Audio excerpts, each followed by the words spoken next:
Although we're disappointed that the jury was not able to come to a unanimous verdict in this case, we appreciate the extraordinary sacrifices that the jurors made, coming all the way from Pittsburgh and deliberating and working for the time period they did.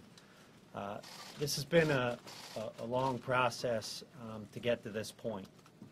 We had to overcome a number of obstacles that were put in our way, a number of legal maneuvers by the defense to stop or delay this trial.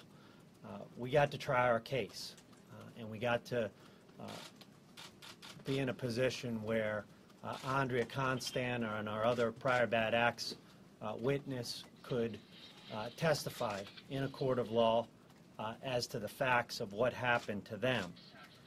We will evaluate and review our case.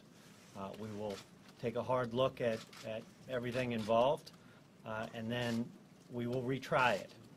As I said in court, our plan is to move this case forward as soon as possible. There's some good outcomes that have come from this. Despite the fact that the jury couldn't come to a verdict in this case, Andrea Constant and our prior bad acts witness got to face the defendant in court and got to tell what happened to them. Too often, these types of crimes, sexual assaults, do not get reported, especially cases where a drug has been used in a drug-facilitated sexual assault, an intoxicant, so that a victim does not have a clear memory of what went on. So we hope that doing this and moving forward in this case sends a strong message that victims of these type of crimes can come forward and can be heard on what has happened to them, and they will have the prosecutors and investigators that are looking at those cases take a hard look at them and treat them with the respect that they deserve. The other part of this is, I think, is so important is standing up for sexual assault victims. This is a case that we know has been important for sexual assault victims everywhere, but when we look at the case we have one victim. We have Andrea Constant. She has shown such courage through this, and I think I share our thoughts on her. We're just in awe of what she has done and moved forward in this case. And when we made the determination that we had talked about today of moving forward, it lies in the fact that she's entitled to a verdict in this case, and the citizens of Montgomery County, where this crime occurred, are entitled to a verdict in this case, and we will push forward to try to get that done and get justice done. You know, our job in this, and as prosecutors, we should take on the tough cases, and we do, and we do it because it's the right thing to do. And in this case, there's no doubt in my mind, in all of our minds, that this was the right thing to do, and so we will push forward. I will also tell you that I feel very blessed to be in this position because I am surrounded by an incredible group of people, a dedicated group of public servants who certainly aren't in this for the money.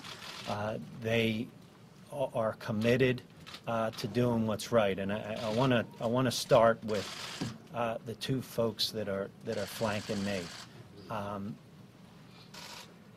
So I don't know how much you know about their background, but they started at the same time in our office. Coming up in August will be their 5th year as prosecutors. So you all, as long as you were in the courtroom, got to see what I got to see, and I am just incredibly proud of the two of them and how they stepped up. I heard one question asked, was this their only case? They're consistently carrying cases of about 200. Stu is the captain of our sex crimes unit, and Kristen is the captain of our domestic violence unit and elder abuse. They run their teams. They work very hard in each and every one of the cases they have, and they, I hope, make all the citizens of Montgomery proud of what they do. Our appellate unit, Bob Fallon, who's the deputy district attorney, and Adrian Jappy. They aren't here because they're usually in the background on a lot of things, but the two of them and their team over across the way, which sits right across the hall from where you all sit now, have kept up with everything the defense threw at us, every attempt to stop this up, the motions that were filed. They have just worked and worked and worked to make sure that we could get to the point where we could go into a courtroom and try a case. The other thing I would be remiss if I did not speak about is our law enforcement community, and a number of the folks up here with us, Chief Gallen and I, and Chief Fry from Cheltenham, cannot be more proud of our law enforcement community and everything that they have done through this. So Sergeant Schaefer here, who has been with this since day one, and everything that he did, where's Harry? This guy retired, and he's still here. And Harry and all the folks from Cheltenham who worked their tails off in this, and you know, nothing but great things to say about them, and our affiants over on the side, Mike Shade and Jim Reap, who are Montgomery County detectives, and we're all just so proud of them.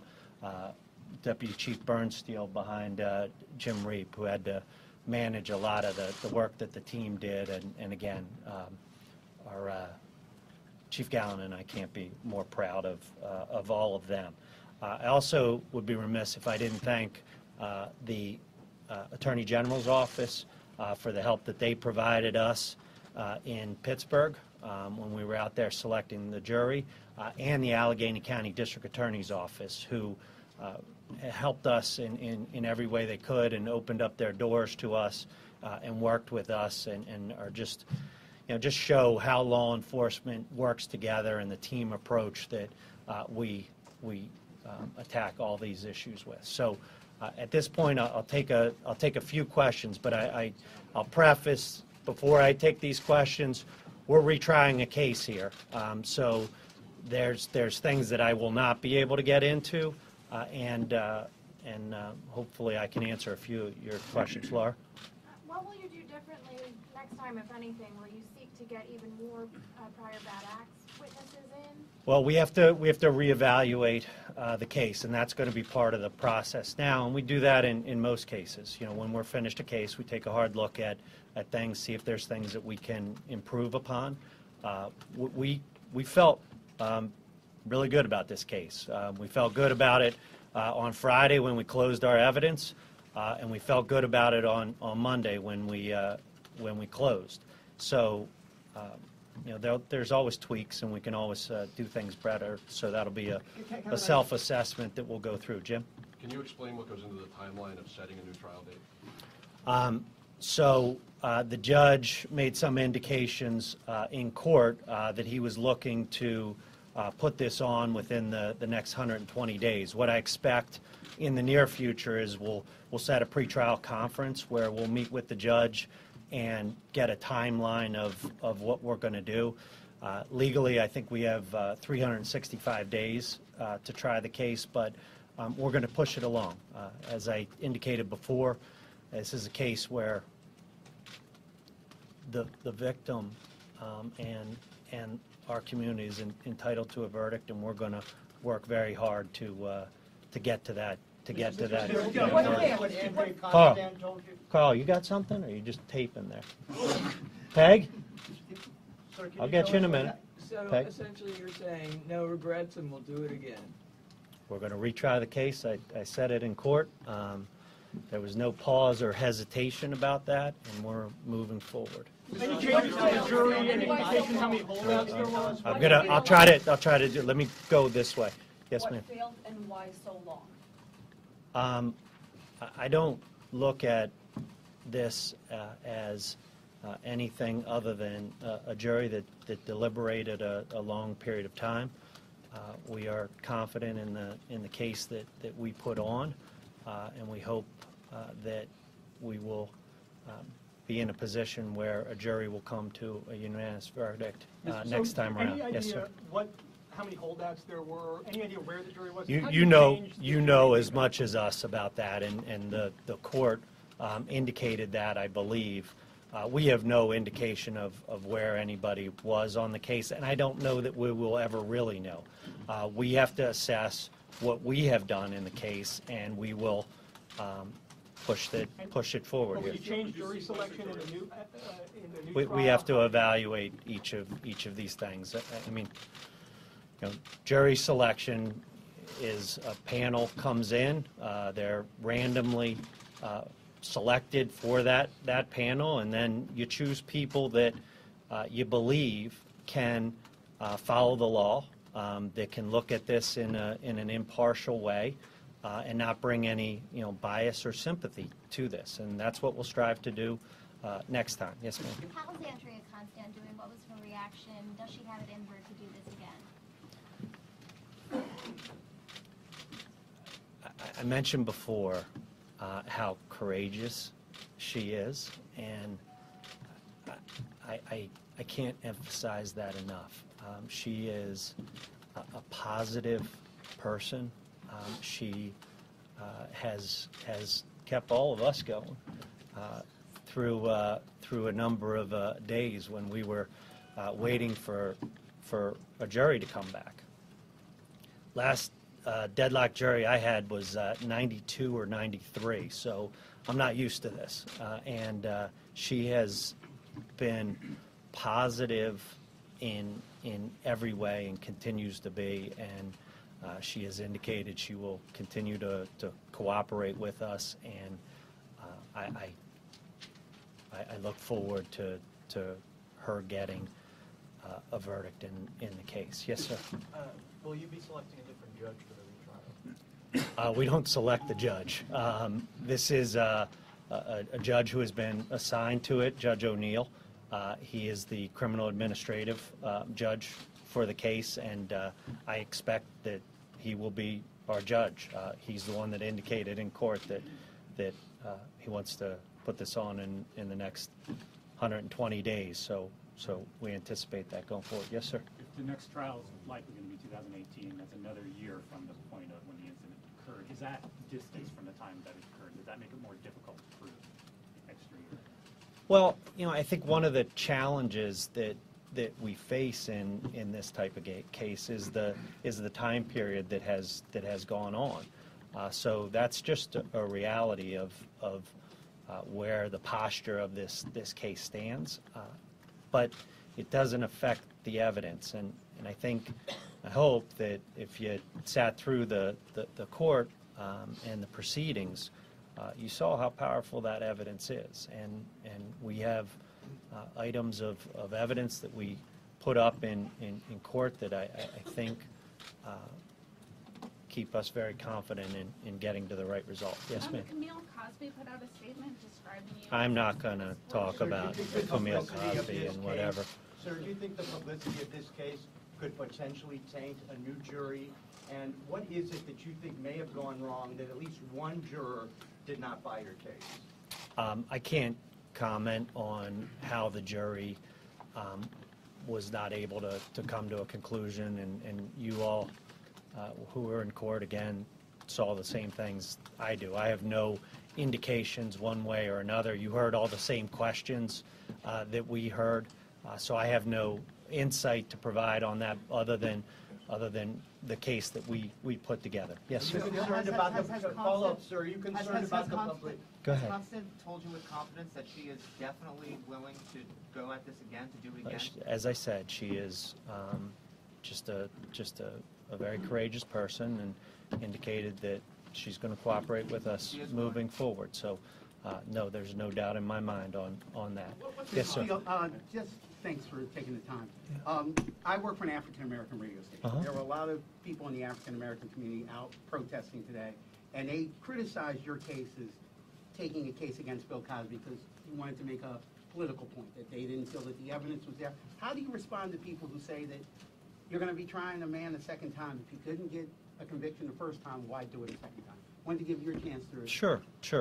You know, as the court indicated in this is a do-over. We start again, and just because, you know, a verdict was not reached in one case doesn't mean it won't be reached next time around. And we don't know why it wasn't reached in this, but there's no guarantees as to a result in a case. I mean, this is our system, and we put it before a group of jurors. And to the second part, I think, of your question there, this case is about a drug-facilitated sexual assault, and it doesn't matter, you know, what you look like or who you are. You know, our job is to follow the evidence where it takes us. We have done that. We have put together evidence that we got through every legal hurdle on, meaning we got through a preliminary hearing on it. We got through a habeas on it. We got through appeals on it. We got through to a jury to deliberate. So every legal hurdle shows that we had a significant amount of evidence to reach all those. Now, we have to prove it beyond a reasonable doubt, the highest standard in the law, and we intend to go back and do that. So, you know, that's what this case is about. It's about a drug-facilitated sexual assault. Lizzie? As you just said, there have been a number of motions, you know, leading up to trial. Yeah. The timeline is shortened here with, you know, having to retry within a year. How many of the judge's prior rulings apply in this next try of the case, and how often do you expect those same issues or perhaps new ones to come up again in the case? Okay, this is where I wish our great folks from the appeals unit were standing next to me. As I said, I don't have a whole lot of experience being in this position, but it's my understanding that it's really a do-over. So, you know, in terms of the veneer, for example, we start back to where we began, and so it would have to be a new motion for change of veneer and going through each of those steps. Now, I anticipate if we have the same judge, which I expect to have in this, that he's familiar with the legal issues, so that should expedite things a whole bunch with this and get us into the time frame to do this. But that's I guess the best way I can answer that. Yeah, Jim. Not a cheap trial. There are going to be critics of the cost of a retrial. Your response? You can't put a price tag on justice, and if you do, you're saying that because somebody's wealthy or famous that they don't deserve the same kind of justice that everybody else does. And I hope from what we've done here in Montgomery County and will continue to do, that nobody is above the law. This is a place, you know, where we are going to simply follow the evidence wherever it takes us, to whomever it takes us, and make decisions that we believe are the right thing. And we have done that in this case. We will continue to do that in this case. You don't put a price tag on that. Yes, ma'am. When we talk about a jury makeup, another jury, we've heard a lot about how the citizens of Allegheny County were great stewards of the law. Are you concerned at any point, wherever this next jury is coming from, given the publicity of the case, that they cannot be impartial? So that's a challenge we faced on the first one, and I think that's a challenge that we'll continue to face.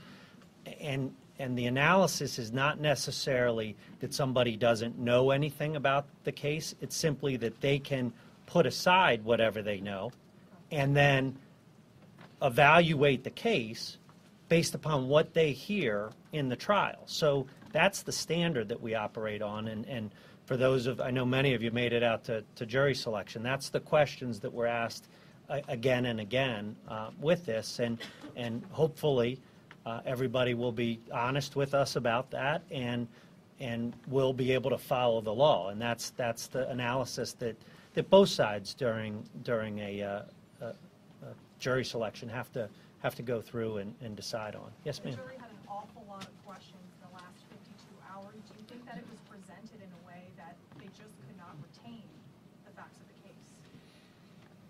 Was the point not clear? Were you in there for my closing?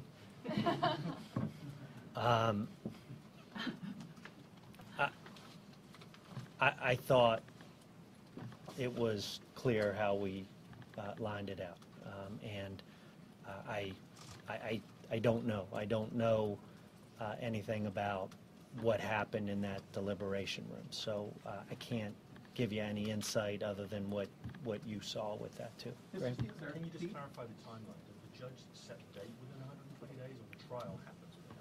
So the judge is the one that's going to dictate all the dates here. When he tells us to when he tells us to be there, we'll be there, and we'll have our witnesses there and ready to go. Just something he said. It seemed like he said in court that the trial would be in 120. He did. So we'll be geared up and ready to go on that.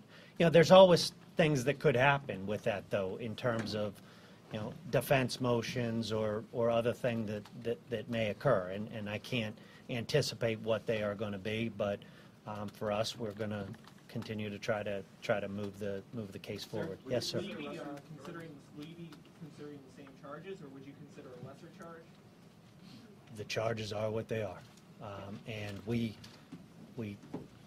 went with the charges that fit under the statute of limitations. So there's no underlying charge that comes with this. This is 3 counts of aggravated indecent assault, and that's what we will continue with as we go through. Yes, sir. What challenges did Mr. Cosby's celebrity face for you with the jury, and how would you overcome them in a retrial? Well, now you're getting into the specifics of the case along those lines, and we have to do this again. So I guess stay tuned, and we'll see what happens next time around and how we present things. Yeah, Matt. You spoke about Andrea Constant participation in an extra trial. You've spoken before about how important the prior bad acts witnesses were. Have you spoken to Kelly Johnson? Would she be willing to participate in the I have not had the opportunity to speak with our prior bad acts witness since this. We got the same time period as you did with this, and there'll be things that we'll be doing in the near future on this, and continue to work through. Yes, sir. Is this a blow to people that want to change statute of limitations or have reform there, given that perhaps the distance of the crimes of the trial may have been detrimental to getting the guilty verdict?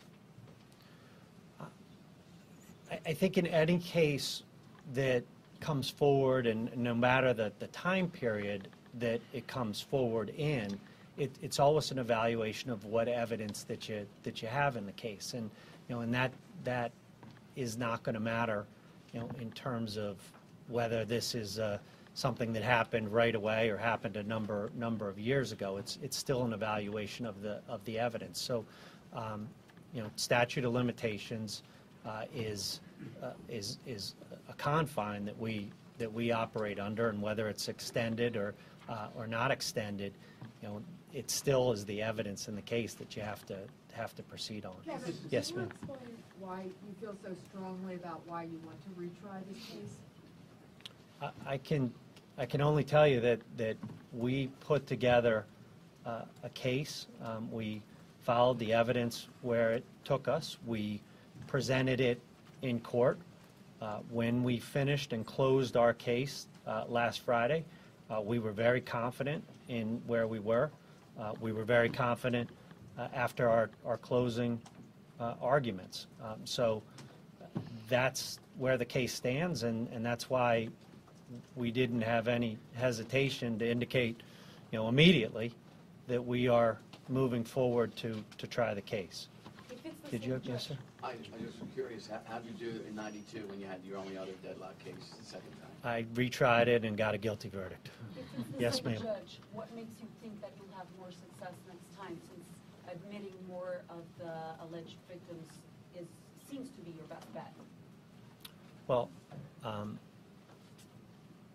our case is focused on one victim, Andrea Constant.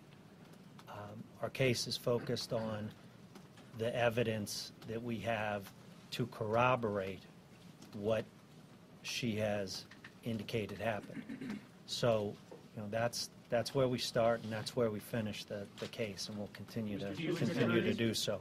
Mr. District Attorney, do you intend to put Kelly Johnson back on the stand? We're going to have to make that determination going forward. And as I said, a question that was asked a minute ago, we have not spoken to Kelly. And look, Andrea, Kelly, any of the other victims, they don't have to cooperate with us.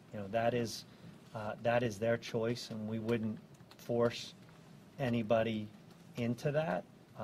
This is hard, and it takes courage. So I'll tell you next time we're in the middle of a case and we call a witness. Mr. Steele, this was a campaign promise of yours to get a conviction. Okay. Does that This was not you know. To at least try the case, and does that weigh into your decision to retry? All right, so sir, I would love you to go back and look at some of the filings. I also ask you to talk to some of the reporters here that lived through this. And so anybody that is putting out that this is some kind of campaign process is just mistaken on it. That was never said and wasn't a part of this. This case is a case that a lot of investigators spent a whole lot of time looking through and evaluating. We put together the evidence. We took a look at the evidence in this case and made a determination based upon that evidence on whether we could prove this case. And we did that, and then we charged. And we have gone through each step along the way to get to the point that we are at. And now we're in a position where we are going to look forward to trying a case.